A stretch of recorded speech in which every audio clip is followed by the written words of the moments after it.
সুপ্রিয় দর্শক, স্বাগত জানাচ্ছি সম্পাদকীয়তে। আমি ওমর ফারুক। আমাদের আজকের আলোচনার বিষয় দখলমুক্ত নদীর ভবিষ্যৎ। আর এ নিয়ে আলোচনার জন্য আমাদের আজকের অতিথি খালিদ মাহমুদ চৌধুরী এমপি, নৌ পরিবহন প্রতিমন্ত্রী, গণপ্রজাতন্ত্রী বাংলাদেশ সরকার। আমরা আশা করছি যে তিনি কিছুক্ষণের মধ্যেই আমাদের এই স্টুডিওতে এসে উপস্থিত হবেন। এছাড়া এরই মধ্যে আমাদের এই আলোচনায় উপস্থিত আছেন সৈয়দ মনোয়ার হোসেন, পরামর্শক, ইনস্টিটিউট অফ ওয়াটার মডেলিং, এবং স্থপতি ইকবাল হাবিব, যুগ্ম সম্পাদক, বাংলাদেশ পরিবেশ আন্দোলন বাপা। দর্শক, আপনারাও টেলিফোনে সরাসরি অংশ নিতে পারবেন। এজন্য টেলিভিশনের পর্দায় দেওয়া নম্বরে ফোন করতে হবে। এছাড়া ফেসবুক অথবা SMS এর মাধ্যমেও আপনাদের মন্তব্য পাঠাতে পারবেন। তো আমরা আলোচনা শুরুর আগে শিরোনামগুলো দেখে আসছি। রাঙামাটির সাজেক থেকে উপজেলা নির্বাচনে দায়িত্ব পালন শেষে ফেরার পথে সন্ত্রাসীদের গুলিতে ভোট গ্রহণ কর্মকর্তা সহ নিহত 6। বিচ্ছিন্নতাবাদী হামলা বলছে কমিশন। বিএনপির মনোনয়ন বাণিজ্যের কারণেই জাতীয় নির্বাচনে ভোট পায়নি দলটি। জাতির পিতার জন্মবার্ষিকীর আলোচনা সভায় প্রধানমন্ত্রী 2019 সালকে মুজিব বর্ষ ঘোষণা। নিউজিল্যান্ডের পর এবার নেদারল্যান্ডসে সন্ত্রাসী হামলা, বন্দুকধারীর গুলিতে নিহত 3। ক্রাইস্ট চার্চে নিহতদের লাশ হস্তান্তরের প্রক্রিয়া শুরু।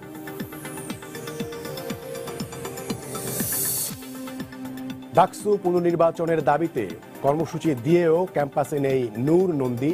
ক্লাস পরীক্ষা বর্জনের ডাক দিলেও স্বাভাবিক ছিল বিশ্ববিদ্যালয়ের কার্যক্রম। এবং স্বাস্থ্য অধিদপ্তরের সাবেক হিসাবরক্ষক আফজাল হোসেন ও তার স্ত্রীর রাজধানীতে 3টি বাড়িসহ সব সম্পদ ক্রয়। নোটিশ জারির পর দুজনই লাপাত্তা।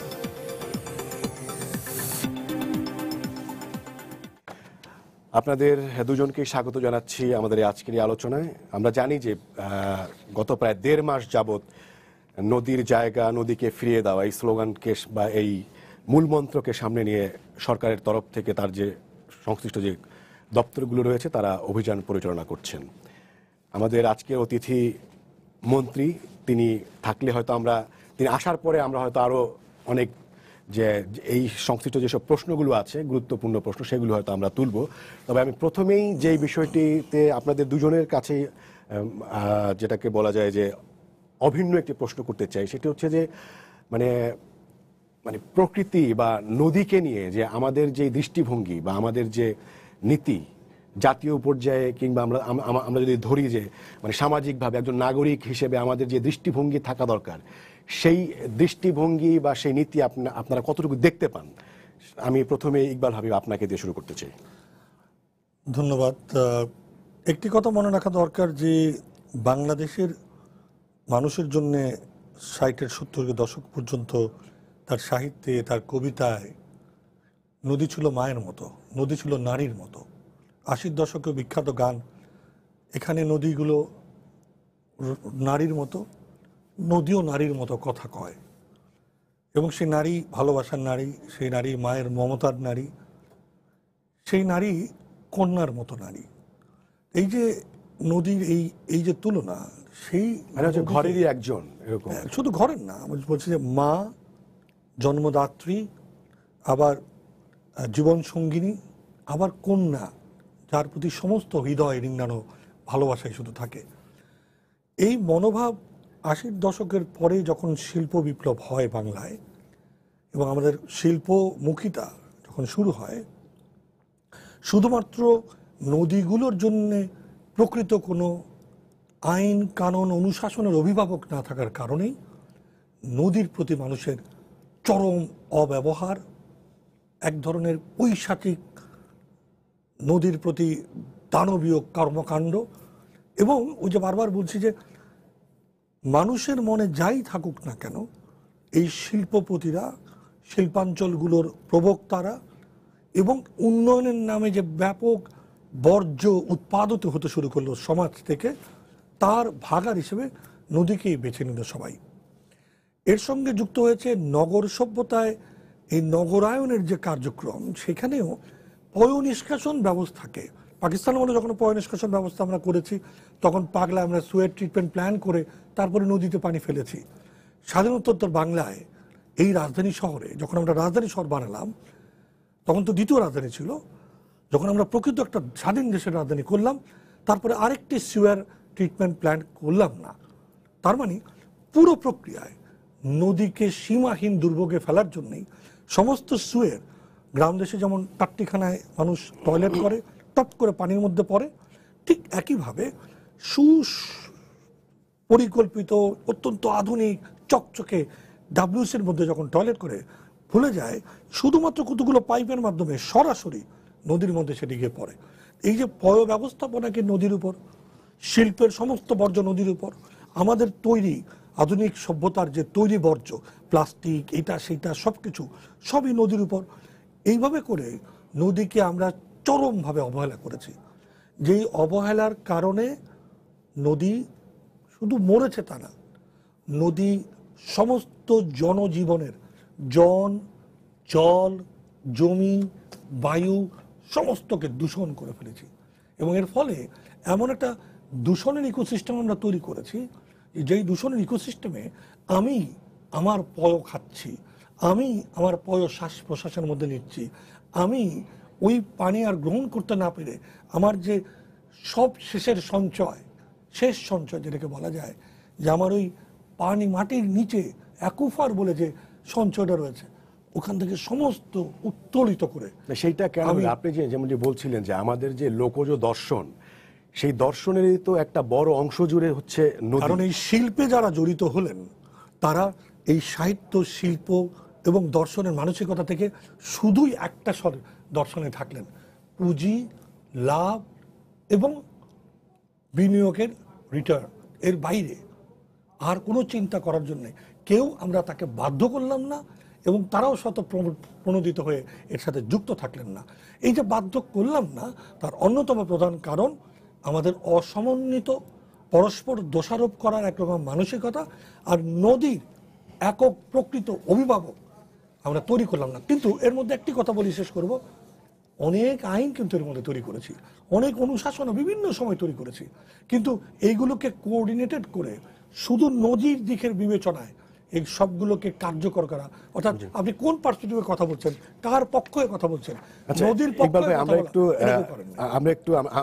আমরা আজকে যে আলোচনার উপলক্ষ হচ্ছে সেটা হচ্ছে যে দ্বিতীয় পর্যায়ে আগামীকাল হচ্ছে তৃতীয় সপ্তাহের কার্যক্রম শুরু হবে, এবং সেই কার্যক্রমের কে সামনে রেখে মূলত আমরা আজকে এই আলোচনার উপলক্ষটাকে আমরা ধরছি আর কি।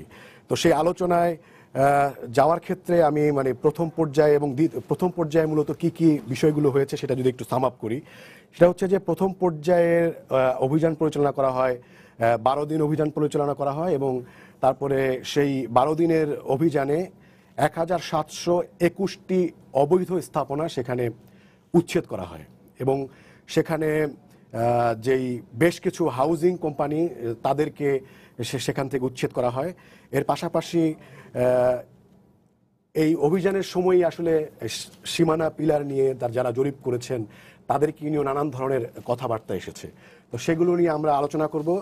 খালিদ ভাই, আমরা এরই মধ্যে আলোচনা শুরু করেছি, আপনার একটু দেরি হয়েছে, তারপরেও আপনাকে আমরা স্বাগত জানাচ্ছি। দর্শক, আমরা বলছিলাম যে গণপ্রজাতন্ত্রী বাংলাদেশ সরকারের নৌ পরিবহন প্রতিমন্ত্রী খালিদ মাহমুদ চৌধুরী এমপি আমাদের আজকের আলোচনার অন্যতম অতিথি, এবং তিনি বাংলাদেশ আওয়ামী লীগের সাংগঠনিক সম্পাদক। খালিদ ভাই, আপনাকে স্বাগতম। তো আমরা যে প্রসঙ্গগুলিতে এরই মধ্যে আলোচনা করছিলাম, তো আপনাকে যেহেতু পেলাম, তো আপনার কাছেই আসতে চাই আবারও, আপনাকে দিয়ে আলোচনাটা এক প্রকার বলা যায় আবারও শুরুই করা আর কি। সেটা হচ্ছে যে আমরা 1/11 পরেও কিন্তু এরকম এত দীর্ঘ না হলেও মোটামুটি অনেক বিশাল জনশক্তি নিয়ে বিশাল আয়োজন করে এই ধরনের অভিযান আমরা দেখেছি, যদিও সেটি এত দীর্ঘ ছিল না। তা এখন এই পর্যায়ে এসে আসলে অনেকেই প্রশ্ন করছেন যে আমরা উচ্ছেদ দেখতে পাচ্ছি, কিন্তু এখনো দেখতে পাচ্ছি যে উচ্ছেদের পরে যেই আপনার আবর্জনাগুলো, যেই উচ্ছিষ্ট জিনিসগুলো বা কি বলা যায় বিল্ডিংগুলো উচ্ছেদ করতেন, সেইগুলো এখনো পর্যন্ত সেই জায়গাতে রয়েছে, এবং সেই কারণে অনেকে সন্দেহ করছেন যে এইটা আসলে কত দূর আসলে ফলপ্রসূ হবে। সেই প্রসঙ্গে যদি আপনি কিছু বলেন। দেখেন, আসলে আমরা তো আসলে কৃতিত্ব নেওয়ার জন্য এই কাজগুলো করছি না। এই কাজগুলো করছি আমরা মানুষের সাধারণ মানুষের একটা মানে সুস্থ জীবন যাপনের জন্য। এবং ঢাকা শহরে যেটা আছেন, এখানে আমার শ্রদ্ধেয় দুজন মানে ব্যক্তি আছেন যারা এগুলো নিয়ে কথা বলেন, গবেষণা করেন। তো আমাদের কথা হচ্ছে ঢাকার মানুষ একটা যে নিঃশ্বাস ফেলবে সেই জায়গাটা নাই। বর্তমান সরকার, মাননীয় প্রধানমন্ত্রী সেই স্পেসটা তৈরি করে দিতে চান, সেই জায়গাটা আমরা কাজ করছি। এখানে আমরা কৃতিত্ব না কিছু নাই, আমরা যেই দখল যেটা হয়েছে সেটা আমরা মুক্ত করতে চাই। আর 1-11-এর কথা আপনি বললেন, 1-11 তো হয়েছিল একজন রাজনীতিকে বিরাজনীতিকরণ করার একটা চেষ্টা। সেটাকে মানে সেইটাকে দৃষ্টিটা অন্যদিকে ডাইভার্ট করার জন্য এই ধরনের, শুধু এইখানে না, সারা বাংলাদেশে এই ধরনের কর্মকাণ্ড চালানো হয়েছে। কারণ আপনার যে লক্ষ্যটা যদি আপনার সঠিক না থাকে, তাহলে কিন্তু সেই জায়গাটা মুখ থুবড়ে পড়বে। মাননীয় প্রধানমন্ত্রী এই যে আমাদের 4টি নদী ঢাকা শহরের চারিদিকে পরিবেষ্টিত, এই জায়গাগুলো তিনি, আপনি জানেন যে এই যে নদী পথটা তিনি করতে চান, সার্কেল রোড তৈরি করতে চান, এবং তার যে মানে ভিশন যেটা আছে, তিনি ঢাকাকে ঘিরে রেলপথও তৈরি করতে চান। তিনি একটা উড়াল সেতু যেভাবে করছেন সেভাবে তিনি মানে আন্ডারগ্রাউন্ডও তিনি করতে চান। তো এগুলোর পাশাপাশি সবচেয়ে বড় কথা যে আমাদের যে নদীগুলো যে দূষণ হয়েছে সেখান থেকে মুক্ত হবে, সেজন্য তিনি মাস্টার প্ল্যান একটা গ্রহণ করেছেন, যেটা আমরা 2 বছর, 3 বছর, 5 বছর, 10 বছর মেয়াদি। এটা বাস্তবায়ন করতে গেলে ফার্স্ট তো আমাদের নদীটা যে দখল হয়েছে সেটাকে তো আমাদের দখল মুক্ত করতে হবে। তারই লক্ষ্য নিয়ে আমাদের এই কর্মটা পরিচালিত হচ্ছে। এটা আমাদের কৃতিত্বের জন্য না, ঢাকায় বসবাসরত সাধারণ মানুষের মানে সুস্থ জীবন যাপনের জন্য এই কর্মসূচিটা নেওয়া হয়েছে। সেক্ষেত্রে ধরেন আমরা দেখেছি যে আপনারা আমিন মুমিন হাউজিং, তারপর হচ্ছে মধু সিটি, বসিলা হাউজিং, সিলিগুন, অনেকগুলো হাউজিংকে আপনারা উচ্ছেদ করেছেন। না, এখানে কোনো হাউজিং নাই, এখানে সব দখল। মানে তারা দখল করেছিল। আপনি যে হাউজিং বলে তাদেরকে স্বীকৃতি দিচ্ছেন, এটার সঙ্গে আমি দ্বিমত পোষণ করছি। ঠিক আছে, আমি এগুলো সব দখল হয়েছে, দখলদারিত্ব হয়েছে, দখল মুক্ত করেছি আমরা। আর হচ্ছে এই জায়গাটায় আমাদের কোনো কম্প্রোমাইজ নাই। আমাদের যেটা লক্ষ্য, যে আমরা এই যে নদীগুলোতে একদিনে দখল হয়নি। বাংলাদেশের রাজনীতি যেভাবে দুর্বৃত্তায়ন হয়েছে, বাংলাদেশের সমাজ ব্যবস্থা যেভাবে কলুষিত হয়েছে, বাংলাদেশের অর্থনীতি যেভাবে বিপদগামী মানুষের হাতে তুলে দেওয়া হয়েছে, একইভাবে নদীও দখল করা হয়েছে। এটার মধ্যে কোনো আলাদা কিছু নেই। না, আপনার সেই জায়গাটিকে ধরেই আপনি যেটা বলছিলেন যে মানে দীর্ঘদিন এই জায়গাটা আমি আজকে যেহেতু গণমাধ্যমে এসেছি, আমি কখনো এই বিষয়গুলো নিয়ে কৃতিত্বের দাবি নিতে চাই না। তারপর আপনাদের বিশেষ অনুরোধে আমি এসেছি। আমি আসলে এই বিষয়টা নিয়ে আমি কোনো নিজেকেও জাহির করতে চাই না, কারণ আমরা মনে করি যে আমরা কাজটা করতে চাই। আপনারা গণমাধ্যম যে সাপোর্টটা আমাদেরকে দিয়েছেন, শুধু সময় টিভি না, অন্যান্য যেসব গণমাধ্যম আছে, তারা যেভাবে আমাদের এই কর্মকাণ্ডের পাশে দাঁড়িয়েছেন, আমরা ধন্যবাদ জানাই। গণমাধ্যমের ভূমিকা এটাই হওয়া উচিত। জি খালিদ ভাই, আপনার মানে কথার রেশ ধরেই বলতে চাই, সেটা মানে মানুষের ভেতরে তো অনেক আশার জায়গা সেটা তৈরি করেছে, সেটা ঠিক আছে। সেই জায়গার পাশাপাশি যেটা বলতে চাই, আপনি যেমনটি বলছেন দীর্ঘদিন ধরে এগুলো হয়েছে, তো দীর্ঘদিন ধরে তো মানে মানে আপনারা এখন পদক্ষেপ নিচ্ছেন, কিন্তু বিভিন্ন সংস্থা তো তারা ছিল, মানে নিশ্চয়ই তাদের চোখের উপর দিয়েই হয়েছে। এবং আমরা জানি যে মানে সীমানা পিলার নিয়েও নানান ধরনের কথা আছে। সার্ভে যারা করেছেন তারা দুর্নীতি করেছেন, এটা তো তাহলে এখন যেহেতু যাদের উচ্ছেদ করা হচ্ছে তারা কাগজপত্র দেখাচ্ছেন, এবং সেই সার্ভেয়াররা সেখানে দুর্নীতি করেছেন সেটা অনেকেই বলছেন, এবং সেটা কোনো কোনো ক্ষেত্রে হয়তো সত্য। যাদের চোখের সামনে এই ঘটনা বছরের পর ঘটেছে, এই ধরনের লোকদেরকে যদি অ্যাকাউন্টেবল না করা হয়, তাদেরকে শাস্তির আওতায় না আনা হয়, তাহলে কি টেকসই হবে কিনা? কারণ তাদেরকে আপনি তো প্রতিদিন না সেখানে অভিযান চালাবেন না, তাদের হাতে আবার ছেড়ে দিয়ে আসতে হবে। সেই জায়গাটা কতটুকু আসলে টেকসই হবে, সেই জায়গাটা আমাদের প্রথম লক্ষ্যটাই হচ্ছে দখল যেটা হচ্ছে সে উচ্ছেদ করা। এই দেশে শ্মশানের জমিও খাস খতিয়ান দেখায় কিন্তু আরেকজনকে লিজ দেওয়া হয়েছে। হ্যাঁ, তো এইরকম অনেক ঘটনা ঘটেছে। তো বাংলাদেশে তো এগুলো নতুন কিছু নয়। রাষ্ট্রীয়ভাবে যদি এই দিকগুলোকে পৃষ্ঠপোষকতা করা হয় তাহলে হবে না। আমি মনে করেন যে মাননীয় প্রধানমন্ত্রী আমাকে দায়িত্ব দিয়েছেন এই জায়গাটা, আমি এখন যদি কম্প্রোমাইজ করি তাহলে তো এইটা হবেই। আমাদের কথাটা হচ্ছে আমরা এই সাধারণ মানুষ যারা হচ্ছে সুস্থ বসবাস করতে তাদের পক্ষ নিয়েছি। অর্থাৎ যেহেতু আমরা এই ব্যাপারে একদম অঙ্গীকারবদ্ধ, আমার দৃঢ় প্রত্যয় আছে, আপনাদের সমর্থন আছে, যারা হচ্ছে আমাদের পরিবেশ নিয়ে যারা গবেষণা করেন, আন্দোলন করেন, যারা সুস্থ জীবন যাপনের জন্য তারা দীর্ঘদিন যাবৎ মানে অনেক সংগ্রাম করছেন, তারা আমাদের সঙ্গে আছেন। অতএব আমরা মনে হয় অতীতে কি হয়েছে না হয়েছে আমরা সেই বিশ্লেষণে যেতে চাই না। ওই বিশ্লেষণ যদি আমরা করতে চাই তাহলে কিন্তু এই কর্মসূচি মুখ থুবড়ে পড়বে। আমরা চাই দখল মুক্ত হোক, এবং যারা এই অপরাধটা করেছে দখল মুক্ত করার পরে তারপরে আমরা এটা করব যে কারা এই অপরাধের সঙ্গে যুক্ত। সবগুলো যদি আমরা একসঙ্গে নিয়ে আসি তাহলে কিন্তু আমাদের এই কর্মকাণ্ডটা অনেক ব্যাহত হতে পারে, জটিল হয়ে যাবে। জি সৈয়দ মনোয়ার হোসেন, আপনার কাছে আসতে চাই। সেটি হচ্ছে যে মাননীয় মন্ত্রী যেমনটি বলছিলেন যে অতীত নিয়ে পড়ে থাকলে হবে না, মানে সামনে আমাদেরকে এগিয়ে যেতে হবে। এখন যেই আপনার উচ্ছেদ তৎপরতা চলছে, উচ্ছেদ কার্যক্রম চলছে, সেই ক্ষেত্রে মানে আপনার কি মনে হয় যে আর কি করা যেতে পারে বা আপনার পরামর্শ কি থাকবে? না, আমি একটু মানে আপনার ওই যেহেতু বলেছেন আপনি ১১ প্রসঙ্গ এনেছেন, সেই কারণে আমি ওটা ধরেই বলতে চাই। এই ধারণাটা কিন্তু ঠিক না। এটা ১১ না, আপনার নিশ্চয় মনে আছে ১৯৯৮ সনে কিন্তু ওনরা বেলা পক্ষ থেকে একটা আদালতে রিট মামলা করা হয়েছিল, এবং তাতেগুলি কিন্তু তাতে অনেকগুলি বিবাদী ছিল। নৌপরিবহন মন্ত্রণালয় বিবাদী কিন্তু ১ নম্বর না, নৌপরিবহন মন্ত্রণালয় বিবাদী ছিল ৫ নম্বর, এবং বিআইডব্লিউটি কিন্তু তার আরও নিচে ছিল। তো ওইটা মানে একটা মামলার মতোই ছিল, কিন্তু এটার কোনো কার্যক্রম ছিল না। এবং একটা মামলা সরকার আদালত থেকে বিভিন্ন জায়গায় আপনার নোটিশ জারি করা হয়েছে, কারণ দর্শানো নোটিশ জারি করা হয়েছে, সুতরাং এটার কোনো কিছু করতে হবে এরকম কিন্তু কিছু ছিল না। সেই সময় কিন্তু বিআইডব্লিউটি এর পক্ষ থেকে ২০০০ সনে বিআইডব্লিউটি তো ৯ নম্বর হিসেবে একটা ব্ল্যাক হর্স, সেই ব্ল্যাক হর্স কিন্তু প্রথম হিটটা করেছিল ২০০০ সনে, আমার মনে আছে, আপনারও নিশ্চয়ই মনে আছে স্যার কথা, মে মাসের দিকে।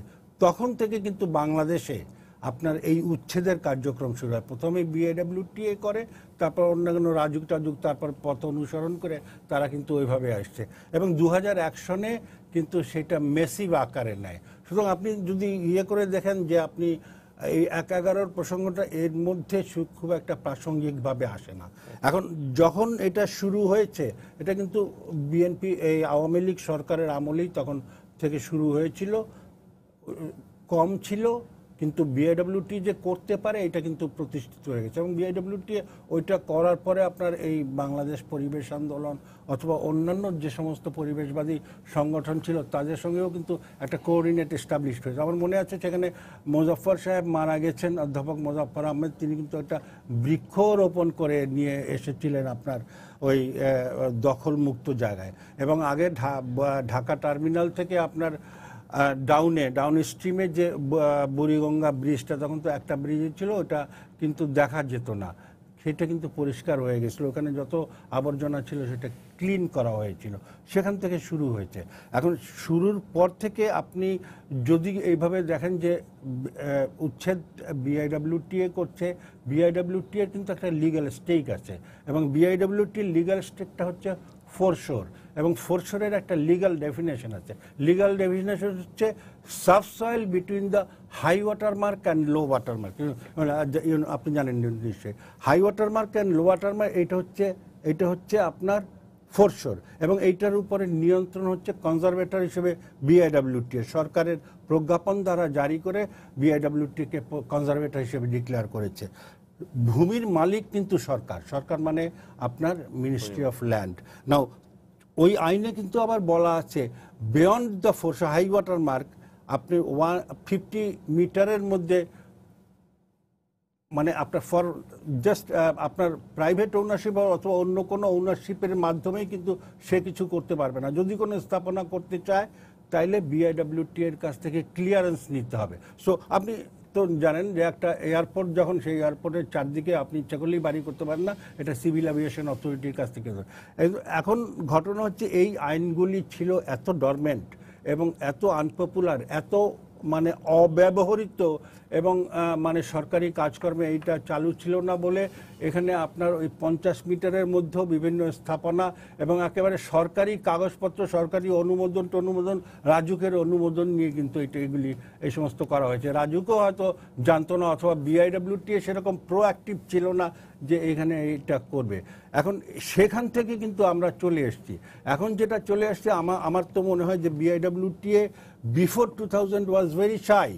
সেখান থেকে আস্তে আস্তে বিআইডব্লিউটিএ কিছুটা আপনার রেসপন্সিভ হইতে শুরু করছে, রিঅ্যাক্টিভ হইতে শুরু করছে। কিন্তু গত কয়েক বছরে আমি কিন্তু এই নৌপরিবহন মন্ত্রণালয় এবং বিআইডব্লিউটিকে এই ব্যাপারে আপনার প্রোঅ্যাক্টিভ দেখছি।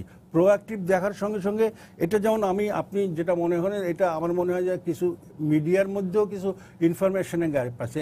এটা আমরা কেবল মানে আপনারা যখন উচ্ছেদের সংবাদ পরিবেশন করেন, এটা ভিজুয়ালি খুব একটা ইন্টারেস্টিং নিউজ হয়, কিন্তু এর সঙ্গে সঙ্গে অন্যান্য সরকারি কর্মপরিকল্পনা যে বিদ্যমান আছে এবং সেইগুলি চলমান আছে, সেইগুলি কিন্তু আলোচনা হয় না।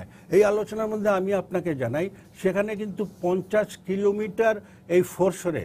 আরেকটা তথ্য আপনাকে জানাই যে ঢাকার চারদিকে নৌপথ, যেটা মাননীয় প্রতিমন্ত্রী মহোদয় বলেছেন, এটাকে আর কি নাব্য করার এবং এটাকে সুনাব্য করার এবং এটাকে ব্যবহার উপযোগী করার এবং আপনার জনস্বাস্থ্য, জনপরিবহন, জনসেবাটাকে আরও সমৃদ্ধ করার লক্ষ্যে কিন্তু সরকার এটা করছে। তো সেই ক্ষেত্রে আপনার এখানে আপনার 20 কিলোমিটারের একটা আপনার ওয়াকওয়ে নির্মাণ অ্যালং দ্য ফোরশোর, এটা কিন্তু অলরেডি ইমপ্লিমেন্টেড হয়ে গেছে 3-4 বছর আগে। এবং এখন 52 কিলোমিটারের একটা ওয়াকওয়ে নির্মাণের প্রকল্প কিন্তু চালু আছে। এবং এই 52 কিলোমিটার নৌপথ এই পিলারের স্থাপন, ওয়াকওয়ে স্থাপনের সঙ্গে সঙ্গে বিআইডব্লিউটিএ সরকার আরও একটি সমীক্ষা প্রকল্প গ্রহণ করেছে এবং আইডব্লিউএম সেটা বাস্তবায়ন করছে। সেটা হচ্ছে অবশিষ্ট যে নৌপথ আছে, সেখানে আমাদের এখানে 110 কিলোমিটার নৌপথে কিন্তু দুই পারে ফোরশোরের দৈর্ঘ্য হচ্ছে 261 কিলোমিটার। কারণ নদী আঁকাবাঁকা, কিন্তু তার তীরটা কিন্তু আর তার চাইতে নদীর চাইতেও বেশি আঁকাবাঁকা। এই কারণে টোটাল লেংথ হচ্ছে ফোরশোরের দুই পারে 261 কিলোমিটার। এই 261, 52 কিলোমিটার, 20 কিলোমিটারের বাদে অবশিষ্ট যেটা থাকে, সেখানেও আপনার নদীর তীর থেকে যাতে কেউ আপনার এনক্রোচমেন্টের কোনো না আসতে পারে, সেই জন্য একটা ফিজিক্যাল ব্যারিয়ার তৈরি করার one of the options is আপনার ওয়াকওয়েটা কীভাবে হবে, এলিভেটেড ওয়াকওয়ে হবে, অন দ্য সারফেস ওয়াকওয়ে হবে, অথবা এটা সাবমার্সিবল ওয়াকওয়ে হবে, যেটা হাওর এলাকায় আছে। সেটা নিয়ে এখন সমীক্ষা চলতেছে এবং সেই স্টাডি টিম আপনার যে সমস্ত সুশীল সমাজ আছে, সিভিল সোসাইটি অর্গানাইজেশন আছে, পরিবেশবাদী আছে এবং যে মার্কেট ফোর্সে যে সমস্ত ইয়ে আছে, তাদের সঙ্গে আলোচনা করবে। এবং এই অলরেডি আপনার কিন্তু এটাকে ভিজুয়াল করার জন্য কিন্তু কিছু ব্যবস্থা করা হয়েছে। এবং এখানে আপনার দুটো মেইন উপকরণ, একটা হচ্ছে আপনার অন দ্য শোর হচ্ছে এই ওয়াকওয়ে এবং অন্যান্য জিনিস, এবং যেখানে ল্যান্ডিং ফ্যাসিলিটি আরেকটু দরকার, অথবা যেখানে ইকো পার্ক করা দরকার, কমিউনিটি ফ্যাসিলিটি তৈরি করা দরকার, যাতে কমিউনিটির একটা পার্টিসিপেশন হয়, সেই সমস্ত আপনার ইন্টারভেনশনগুলি হবে। আর ইন দ্য ওয়াটার ইন্টারভেনশন হবে ড্রেজিং, যেখানে নেভিগেবিলিটির প্রবলেম আছে, হটস্পট করে সেখানে নেভিগেবল করা। এবং আরেকটা সবচেয়ে বড় কাজ যেটা আমার মনে হচ্ছে ওই প্রকল্পে, সেটা হচ্ছে রিভার বেডে যে সমস্ত আবর্জনা, বর্জ্য ইন দ্য মিন টাইম বছরের পর বছরে এসে এটা স্তূপীকৃত হচ্ছে, সেইটাকে পরিমাপ করা, সেইটাকে রিমুভালের একটা টেকনিক আপনার বের করা এবং সেটাকে ম্যানেজ করে, অর্থাৎ এনভায়রনমেন্টাল ম্যানেজমেন্ট প্ল্যান অনুসারে সেইগুলিকে ডিস্ট্রয় করার একটা পদ্ধতি। এবং সেটা এই সমীক্ষা প্রকল্পের কাজ চলছে। সুতরাং আমি কিন্তু যথেষ্ট আশাবাদী যে আমরা ভবিষ্যতে একটা ভালো কিছু দেখতে পাবো। এবং এটা হবেই, এটা সরকারকে করতে হবেই, কারণ সরকারের যেহেতু অঙ্গীকার আছে এবং সমস্ত এটা একটা সামাজিক আন্দোলনে একটা রূপান্তরিত হয়েছে। সুতরাং আমার মনে হয় এখান থেকে কিন্তু আর পরিত্রাণে কিছু নেই। সুতরাং এখন যে আপনার উচ্ছেদটা চলতেছে, উচ্ছেদটা অত্যন্ত প্রশংসা পাওয়ার যোগ্য। কারণ আমরা দেখেছি যে সমস্ত প্রভাব প্রতিপত্তি অধীতে যে সমস্ত দুর্বলতা থাকে ব্যক্তির প্রতি, প্রতিষ্ঠানের প্রতি, সেই সমস্ত দুর্বলতাগুলি কিন্তু এখানে প্রতিফলিত হচ্ছে না, বরং একটা সাহসের একটা ইয়ে দেখছি। এবং সারা দেশের মানুষ কিন্তু এটাকে অভিনন্দন জানিয়েছে এবং আমার মনে হয় মিডিয়াও এটাকে অভিনন্দন জানিয়েছে। জি, সৈয়দ মনোয়ার হোসেন যে ইনফরমেশন দিলেন যে সেই 2000 সাল থেকে যদি আমরা হিসাব করি, সেটা হচ্ছে এখন 2019 সাল, মানে সেই হিসাবে মানে একদম সাদা চোখেই 19 বছর ধরেই আসলে এই তৎপরতা এখন চলছে আর কি। তো সব মিলিয়ে যেটি বলা হচ্ছে যে আপনার পরিবেশ যারা আন্দোলন করেন তাদের পক্ষ থেকে অনেক সময় আমরা অভিযোগ করতে শুনি যে মানে সরকার উচ্ছেদ করে এবং কোনো কোনো জায়গায় সরকারি আবার বিভিন্ন স্থাপনা তৈরি করে, এবং এখন যে নদীকে নদীর জায়গা ফিরিয়ে দেওয়ার যেই পরিকল্পনা, সামনের যেই পরিকল্পনা, সেই সামনের যে পরিকল্পনা তারা নিয়েছেন, তার সাথে আপনারা কি পুরোপুরি একমত কিনা? পুরোপুরি একমত সবসময় কখনই হওয়া যায় না। আমি একটু তার আগে একটু বলে নিই যে 2009 সালে প্রথম যে রায় হয় 4 নদীর রক্ষার মামলার রায়, খায়রুল হক সাহেবের রায়, এবং সেই রায়ের পরিপ্রেক্ষিতে আমরা নদীর প্রথম একজন অভিভাবক তৈরি করতে চাইলাম। কারণ বিভিন্ন আইন রয়েছে, অনুশাসন রয়েছে, কিন্তু সেগুলো এমনভাবে বিক্ষিপ্ত যে নদীর পক্ষ হয়ে একক কোনো কর্তৃপক্ষ না থাকাতে বিভিন্ন আইনের ফাঁকফোকরগুলি হরেক রকম আকাম নদীর বিরুদ্ধে হয়েছে। এবং যেমন নদীর দূষণকে রোধ করবে এটা কিন্তু কেউ জানে না। সিটি কর্পোরেশন নিজে তার সমস্ত পয়ের কথা, আপনি একটু আগে উনি আসার আগে বলছিলাম, সরাসরি নদীর মধ্যে ফেলেছে, কেউ বাধা দিচ্ছে না। আমরা ওই পাগলার পরে আর একটা সুয়ের ট্রিটমেন্ট প্ল্যান্টও বানাই নাই। এই যে কথাগুলি বলছিলাম, এর সাপেক্ষেই ওই আওয়ামী লীগ সরকারই গত 10 বছর ধরে যা করলেন তার মধ্যে অন্যতম হলো নদীর রক্ষা আইন এবং তার কমিশনটা গঠন করলেন। কিন্তু যে আলোকে আমরা তার চাইলাম সেটা আর হয় নাই। আমি যদি একটা কথা বলি তাহলে বুঝবেন, দীর্ঘদিন কিন্তু সরকারের সচেষ্টতা ছিল, প্রধানমন্ত্রীর একেবারে পরিষ্কার নির্দেশনা ছিল, আদালতের রায় ছিল, তারপরেও কিন্তু নদী বাঁচে নাই। তারপরেও নদীর সীমানা দেওয়ার ক্ষেত্রে নদীর পেটের মধ্যে গিয়ে সীমানা দেওয়া হয়েছে। এই দুর্বৃত্তায়নের কার্যক্রম এমনভাবে অষ্টে পৃষ্ঠে ছড়িয়ে গিয়েছিল যে সেইটি এত সহজে করতে পারছিল না বলে এবারের কোন আশাবাদের জায়গাটা শুধু বলি। এবার কিন্তু আমরা লক্ষ্য করেছি আজ থেকে ঠিক 1 বছর আগে, এই আগের সরকার শেষ হওয়ার আগেই মাননীয় প্রধানমন্ত্রীর একটা বিরাট কর্মপদ্ধতির মধ্যে দিয়ে এই সমীক্ষাগুলো করছিলেন। এবং সেই সঙ্গে এবার যখন তিনি নতুন মন্ত্রিসভা গঠন করেন, আমরা কিন্তু তখনই টের পেয়েছি এবার খেলা জমবে। এজন্যে এবার সচিব এবং মন্ত্রী এমনভাবে দিয়েছেন যাদেরকে পরিষ্কারভাবে, আমি যদি বলি, প্রস্তুত করে পাঠিয়েছেন মিশন দিয়ে। আর সেই সঙ্গে আমি দৃঢ়চিত্তে আজকে সাধুবাদ জানাই যে পরিষ্কার ভাষায় দখলদার মুক্ত চাই। কে দখলদার, আই ডোন্ট কেয়ার, এই অ্যাটিটিউড আজকে যেটা শো করলেন, এইটার অভাব ছিল। আমি যদি বলি কি কি অভাব ছিল, সেই অভাবগুলি পূরণের জন্য একই সময় আদালত গত 30শে জানুয়ারি এবং পরবর্তীতে আরও এক্সটেন্ডেড রায় 3রা ফেব্রুয়ারিতে পরিষ্কার করে বলেছেন এই জায়গাগুলো করতে হবে। কারণ আমরা যদি সত্যিকার অর্থে পরিকল্পনা মাফিক এটা না করি, অতীতে মনোরমের কথা শুনছিলাম, অতীতে এরকম অনেক উদ্যোগ হয়েছে, নদীর তলদেশ থেকে বর্জ্য এসে পাড়ে রেখে দেওয়া হয়েছে, সেগুলো আবার পানিতে গিয়ে পড়েছে, টাকা কিন্তু চলে গেছে প্রায় 100 কোটি টাকা। এইরকম কার্যক্রম আমরা দেখেছি। সার্কুলার ওয়াটারওয়ের জন্য টাকা খরচ করা হয়েছে। তারপর আমাদেরকে সকাল পরিবেশবাদী নিয়ে যখন ওনারা রওনা হলেন নৌকায়, লঞ্চে করে, লঞ্চ আটকে গেল, তখন আমরা বুঝলাম কাজগুলো হয়নি। এবং ওই প্রকল্পের পরে আরো 3বার এক্সটেনশন দিয়েছেন মাননীয় প্রধানমন্ত্রী, নদীর টাস্কফোর্স গঠন করেছেন 5 জন শক্তিশালী মন্ত্রী দিয়ে, কিছুই হয় নাই।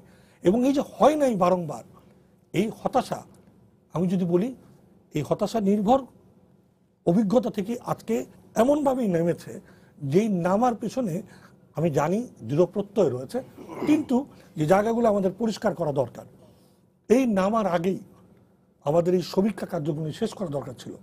কারণ আজকে এই যে মাঝখানের মধ্যের আবর্জনা এবং মাটি, এটা সরিয়ে কি করবে কেউ জানে না। কারণ ওই সমীক্ষা নির্ভর পরিকল্পনাটার শেষ জায়গাটুকু আমাদের না জানাতে আমাদের এখন একটা মানে এক ধরনের চাপ আছে। সেটা হলো উদ্ধার করার পরে আমাদের বেশ কিছু সময় গ্যাপ পিরিয়ড থাকবে, যেই পিরিয়ডে আমাদের পরিকল্পনাগুলি প্রকল্প আকারে এসে হাজির হবে। যদি এটা আগেই হতো ভালো হতো। কিন্তু তার চেয়েও গুরুত্বপূর্ণ, আজকে মাননীয় মন্ত্রী আছেন বলে বলছি এবং আমার প্রবল আস্থার কারণে বলছি, আদালত এবার যে রায়গুলি দিয়েছে এগুলো প্রণিধানযোগ্য, সময় নির্ভর, দ্রুততম কার্যকর করতে হবে। 1, দখলদারদেরকে চিহ্নিত করা, তাদের নাম ঘোষণা করা এবং তাদের বিরুদ্ধে অপরাধ গণ্যতায় মামলা করা, এই 3টি সুনির্দিষ্ট নির্ধারণ রায় আদালত দিয়েছে। আমরা বিনয়ের সঙ্গে বলছি এটি জরুরি, কারণ এটি একটা লিটমাস টেস্ট ঢাকার চারপাশের নদী। কারণ ঢাকার চারপাশের নদী নিয়ে নদী মন্ত্রীরা নামেন নাই, তারা সারা বাংলার নদী নিয়ে নেমেছেন, সেটা আমরা জানি এবং বিশ্বাসও করি। সে কারণেই এই 3টি কাজ অত্যন্ত গুরুত্বের সঙ্গে এক্ষুনি করতে হবে। দ্বিতীয়ত, অবশ্যই নদী কমিশনকে শক্তিশালী করার জন্য যে সমস্ত পরামর্শগুলো নদী কমিশন নিজে স্বতঃপ্রণোদিত হয়ে দিয়েছে এবং আদালত পরিষ্কার ভাষায় তৈরি করে দিয়ে আবার প্রধানমন্ত্রীর কাছে তার ব্যক্তিগত এর সাথে সংগতির বা ব্যক্তিগত সংযুক্তির আহ্বান জানিয়েছে, সেগুলি আমরা বিনীতভাবে চাই। আমরা দেখেছি সমন্বয়ের অভাবে সবাই শুধু সবার দিকে আঙুল দেখিয়েছে, অ্যাকচুয়ালি নদীর জন্য কেউ কাঁদেনি। সেই অভিভাবক তৈরি হোক নদী কমিশন, সুপারিশ করা নয়, বরং আদালত যেটা বলেছে নদী রক্ষা কমিশনকে নদী ও খালের আইনগত অভিভাবক হিসেবে সব নদী, খাল, জলাশয়, নদ, সমুদ্র সৈকতের সুরক্ষা ও তার বহুমুখী উন্নয়নের সমস্ত কার্যক্রম নিতে সে বাধ্য থাকবে। সে একা নেবে না, বিআইডব্লিউটিসিকে নিবে, বিআইডব্লিউটিকে নিবে, রাজুককে দিয়ে নেবে, জেলা প্রশাসনকে দিয়ে নেবে, স্থানীয় সরকারকে দিয়ে নেবে। এই যে সকলকে একীভূত করা, সকলকে দায়বদ্ধ করা, সকলের কাছ থেকে আদায় করা নদীর পক্ষ হয়ে, সেটি আপনারা জরুরি কার্যক্রম নেন। আমরা খবর পেয়েছি, জেনেছি নদী কমিশন ইতিমধ্যে বিরাট রিপোর্ট করেছেন, এটাকে বাধাই করবে, আনুষ্ঠানিক করে প্রধানমন্ত্রীকে দিবে, এই জন্য বসে আছে। এই সময় নাই এবং এই সময়গুলো আমাদের কাজে লাগাতে হবে। আর সেই সঙ্গে প্রতিরোধমূলক কতগুলো নির্দেশনা দিয়েছেন, সেগুলো যেন অবশ্যই মাননীয় মন্ত্রী অন্যান্য মন্ত্রীদের সাথে কথা বলে, যেমন শিক্ষা মন্ত্রণালয়কে দিয়েছেন, শিক্ষা প্রতিষ্ঠান যেন নদী নিয়ে আলাপ হয়, যে সমস্ত ইন্ডাস্ট্রিগুলো করছে তাদের শ্রমিকদের, মালিকদের যেন শিল্প মন্ত্রণালয়ে চাপ দিয়ে এই নদী নিয়ে কথা হয়, আলাপ হয়। কারণ একটি জায়গা পরিষ্কার করে এই মুহূর্তে বলছি, তুরাগের এখন যে অবস্থা, তার পলিউশন, এটি জনস্বাস্থ্যের জন্য শুধু হুমকির স্বরূপ না, এই পুরো অঞ্চলের যত পর্যন্ত এই পানি যাবে সেই অঞ্চলের কৃষি ভবিষ্যৎ হুমকির মুখে। দূষণ নিয়ে আমরা আরো আলাপ করবো। আমি মাননীয় মন্ত্রী আপনার কাছে আসতে চাই, সেটা হচ্ছে যে ইকবাল ভাই যে বলছিলেন আদালতের নির্দেশনার কথা এবং নদী কমিশন সহ আরো কিছু নির্দেশনা ছিল, সেই ব্যাপারে আসলে আপনারা কি ভাবছেন?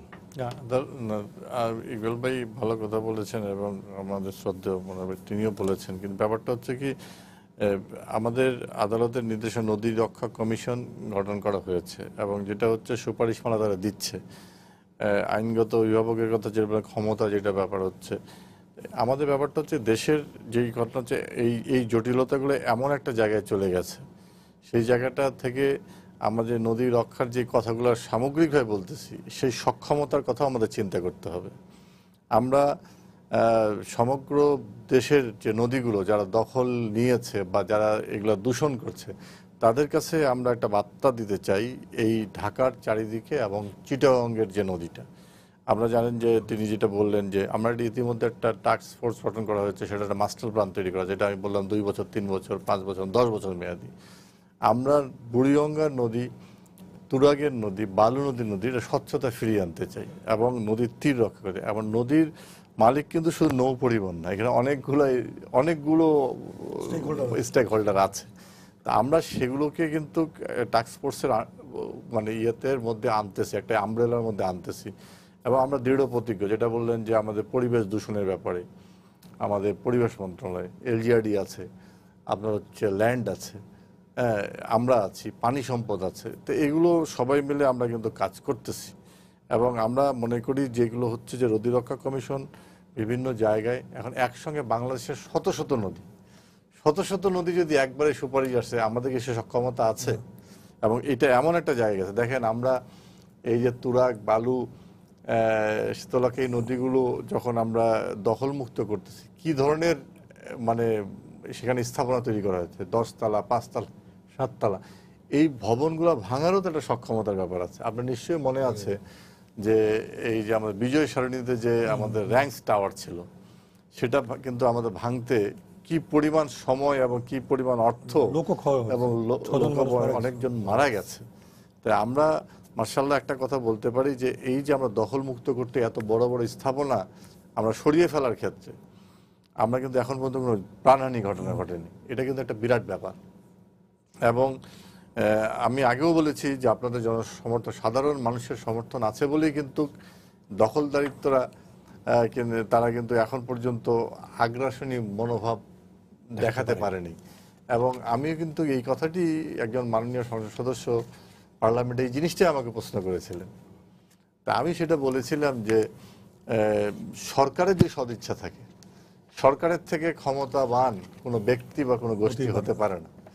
বর্তমান সরকারের প্রধান দেশরত্ন শেখ হাসিনা তিনি বারবার বলছেন যে আমার প্রতি আস্থা রাখুন, বিশ্বাস রাখুন, আমরা এই জায়গাটা করতে চাই। গতকালকেও তিনি বলেছেন যে শিশুদের জন্য বসবাসযোগ্য একটি আমরা দেশ করতে চাই। কিভাবে করবেন?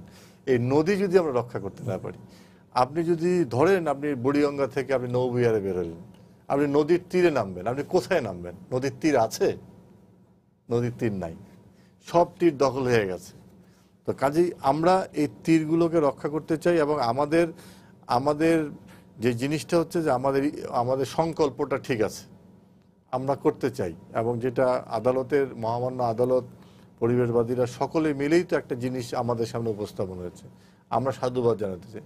আদালতের অনেক জাজমেন্ট আছে যেগুলো কিন্তু বিভিন্নভাবে কিন্তু হয় না, কিন্তু আমরা কিন্তু এটা গেছি নদী রক্ষা কমিশন। কারণ আমরা, মাননীয় প্রধানমন্ত্রী মনে করেন যে নদীকে যদি রক্ষা করতে না পারি, বাংলাদেশের তিনি যে ডেল্টা প্ল্যান দিয়েছেন এটা কিন্তু হবে না।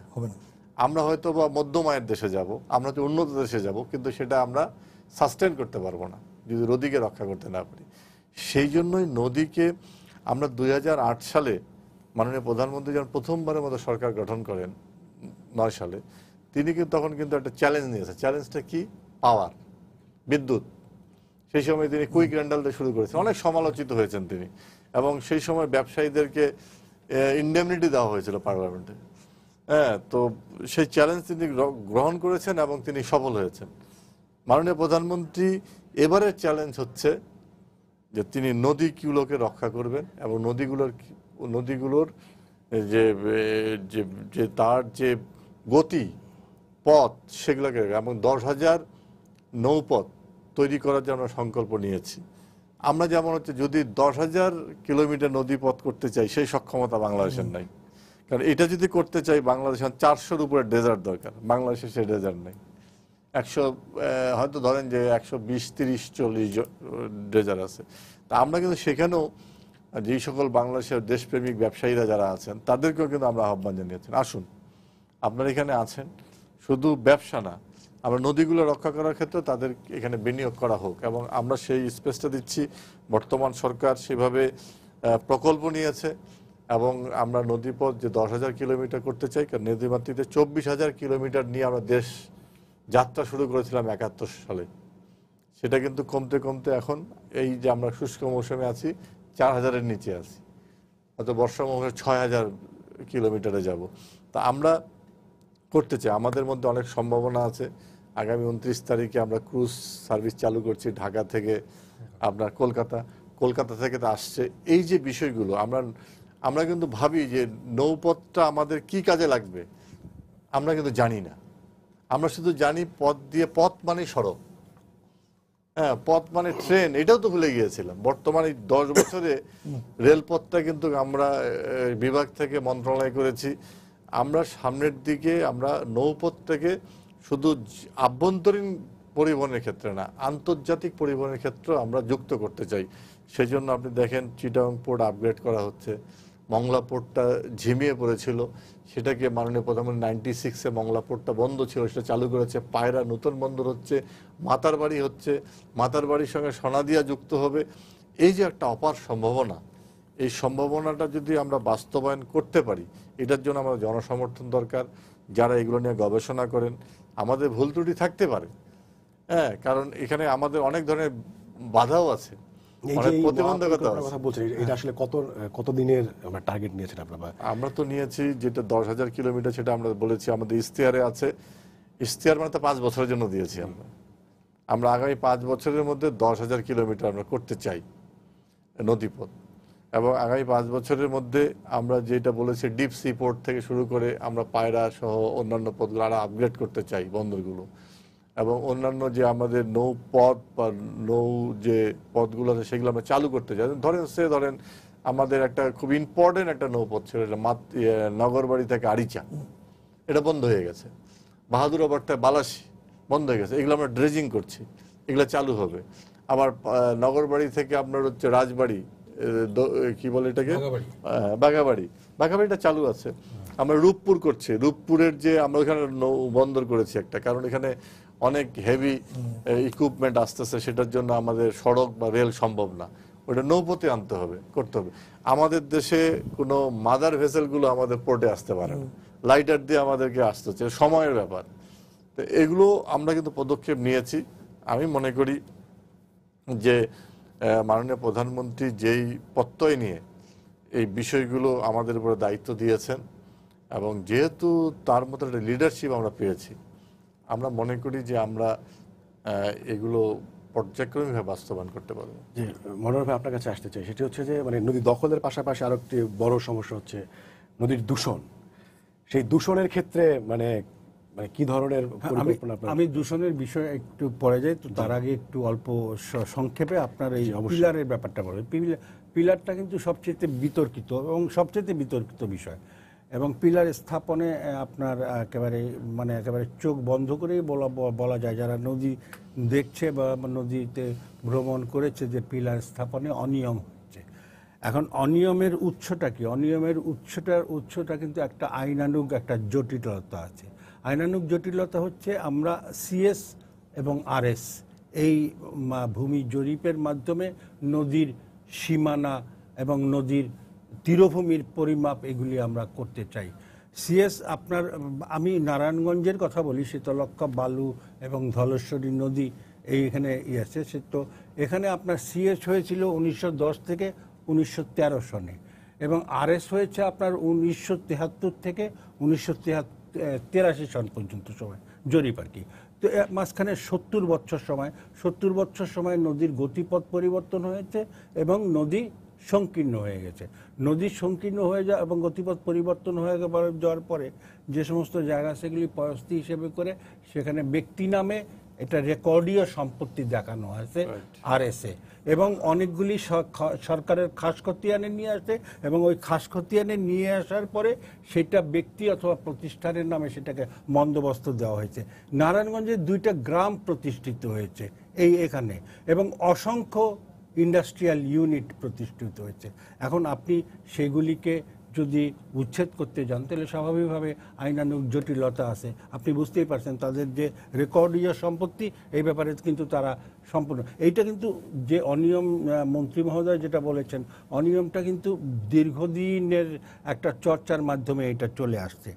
এখন এইটা হলো ব্যাপার। এই পিলার স্থাপনের ক্ষেত্রে আমার অভিমত হচ্ছে নদী তো আরএস অথবা সিএস অনুসরণ করে প্রবাহিত হয় না, অথবা প্রবাহিত হয়ও নি। নদী তো আপনার 1913 সনের আগেও ছিল, আর অথবা অনাদিকাল থেকেই আছে। নদীর মতো করেই আপন বেগে সে প্রবাহিত হয়। তো নদী যেখানে প্রবাহিত হচ্ছে যেভাবে, সেখানে নদীর যে তীরভূমি সেটার সীমানা পরিমাপ করা হবে। নদী যখন যেভাবে পরিমাপ করা হয়, এবং আমরা যদি হাই ওয়াটার এবং লো ওয়াটার মাপি, এটাতে হিস্ট্রিক্যালি হাই ওয়াটার এবং লো ওয়াটারের ফিগার কিন্তু বিআইডব্লিউটি এর কাছে থাকে। বিগত 50 বছরের হাই ওয়াটার এবং লো ওয়াটার স্প্রিং টাইডে সর্বোচ্চ সীমায় কোথায় পৌঁছছিল সেই সমস্ত তথ্যাদি আপনি পাবেন। সুতরাং এগুলি কিন্তু করার কথা না। আর একটা ব্যাপার হচ্ছে, যেটা সবচেয়ে বড় বিষয় হচ্ছে ওনারশিপটাকে। নদী কিন্তু বিআইডব্লিউটিএ ব্যবহারকারী, রাজুক ব্যবহারকারী, ঢাকা ওয়াসা ব্যবহারকারী। Owner is the government, is the ministry of land. Now আপনি যদি একটা ইনল্যান্ড পোর্ট হয়, বিআইডব্লিউটিএ কিন্তু কেবলমাত্র ইনল্যান্ড পোর্টের এটার মধ্যে এখতিয়ার আছে। ইনল্যান্ড পোর্টের সীমানার বাইরে কিন্তু বিআইডব্লিউটিএ এর আবার এই ধরনের উচ্ছেদের এখতিয়ার নাই। আমাদের হাতে খুব বেশি সময়, আমি সংক্ষেপ করি। এখন এইটা যদি হয় তাহলে এটার পারপিচুয়েট একটা বন্দর প্রতিষ্ঠিত পারপিচুয়েট, এবং এইটার ওনারশিপটা এই ল্যান্ডে ফোরশোরের, এই নদীর এই ফোরশোরের ওনারশিপটা আপনার আইন করে মিনিস্ট্রি অফ শিপিংয়ের অধীনে ন্যস্ত করতে হবে, বিআইডব্লিউটির অধীনে ন্যস্ত করতে হবে, এবং এইটার সম্পূর্ণ আরও করার জন্য বিআইডব্লিউটি এর সক্ষমতা বৃদ্ধি করতে হবে। তাইলে কিন্তু আপনি একেবারে অ্যাকাউন্টেবিলিটি আপনি কিন্তু এস্টাবলিশ করতে পারেন। আর নদীর দূষণ সম্পর্কে যেটা বলছেন, সেটা নদী তো আপনার এখানে নদীর তীরে তো কলকারখানা স্থাপন হবেই, এবং নদী কিন্তু আমাদের দেশে শিল্পায়ন কিন্তু নদীর তীরবর্তী স্থানীয় হয়ে গেছে। এবং উনি যেটা বলেছেন, পরবর্তীকালে এটা নো গভর্নেন্সের ফলে অথবা পুয়ার গভর্নেন্সের ফলে অথবা আপনার মানে আপনার উদ্দেশ্যমূলক গভর্নেন্সের ফলে কিন্তু আপনার এই সমস্ত শিল্প প্রতিষ্ঠান যে আমাদের হাতে একদমই সময় নেই, এইভাবে মিনিট খানেক সময় পাবেন। তারপরে আমি পরিষ্কার ভাষায় যেটা বুঝি, জরুরি ভিত্তিতে দূষণকারী প্রতিষ্ঠান চিহ্নিত করা, তাদেরকে ইটিপি এবং শিল্প উদ্যোগ আইনগতভাবে তাকে অনুমোদনের সময় ইটিপি করতে তিনি অঙ্গীকার করেছেন, সেটি করতে বাধ্য করা, না করলে অবশ্যই তার ফ্যাক্টরি বন্ধ করে দেওয়ার ব্যবস্থাপনা নেওয়া, এবং যারা ছোট ছোট ছোট ছোট শিল্পের বেল্ট বানিয়েছেন, অনেকগুলো শিল্প যাদের একক একটা ইটিপি তৈরি করা সম্ভব না, তাদের জন্য কালেকটিভ ইটিপি করার জন্য প্রয়োজন হলে সরকার ও জমি অধিগ্রহণ করে যেভাবে করে চামড়া শিল্পের জন্য করেছে। আমি বলছি এই প্রক্রিয়াগুলো এখনই পরিকল্পিতভাবে গ্রহণ করতে হবে। নদীর দূষণ বন্ধ না করে নদী বাঁচবে না। এটা যেটা বললেন ইকবাল ভাই, যেটা বললেন ইপিটির কথা সেটা হচ্ছে যে আমরা এটা ইতিমধ্যে পরিবেশ মধ্যে অটোমোশনে চলে আসতেছে। এটা আগে সার্ভে যারা দেখতো, সার্ভে যে চলতেছে কিনা, যখন সার্ভেয়াররা যেত তখন চালু হচ্ছে আবার বন্ধ করে দিচ্ছে। এখন এটা অটোমোশনে আসার কারণে অফিসে বসেই আমরা দেখতে পাবো যে এগুলো চালু আছে কিনা। কাজে এগুলো আমরা নিয়ন্ত্রণের মধ্যে চলে আসছি। আরেকটা পজিটিভ দিক হচ্ছে, দেখেন আপনি বলো দখলদারদের কথা বলো, আমরা এখন পর্যন্ত যে অপারেশনটা করেছি এখন পর্যন্ত কোনো দখলদার বলেনি যে এটা আমার জমি। এটা একটা পজিটিভ সাইন। তার মানে সাংঘাতিক ইতিবাচক, কারণ তারা যে দখল করেছে, অনেক দখলদার আছে যে পার্সোনালি আমাদের সঙ্গে যোগাযোগ করেছে যে এটা আমার জমি, কিন্তু যখন আপনারা বলেছেন যে এটা আপনার জমি কিনা, তখন বলছেন না এখানে আমার কোনো স্থাপনা নেই। এটা ভালো দিক। তার মানে দখলদাররা বুঝতে পারছে যে আমি দখল করেছি, তার মানে আমরা এই জায়গাটা সফল হওয়ার বিরাট সম্ভাবনা আছে। যে আমরাও চাই এবং সারা দেশবাসী নিশ্চয়ই চান যে নদী রক্ষা এবং নদীর জমি নদীকে ফিরিয়ে দেওয়া এবং পরিবেশ এবং তার যে প্রতিবেশ আছে সেগুলো রক্ষার জন্য সরকার যে উদ্যোগ নিয়েছে তার সাফল্য আমরা সবাই চাই। দর্শক, আপনাদের ধন্যবাদ জানিয়ে শেষ করছি আজকের সম্পাদকীয়। আগামীকাল আবারও দেখা হবে রাত 10টায়। দেখার আমন্ত্রণ রইল। শুভরাত্রি।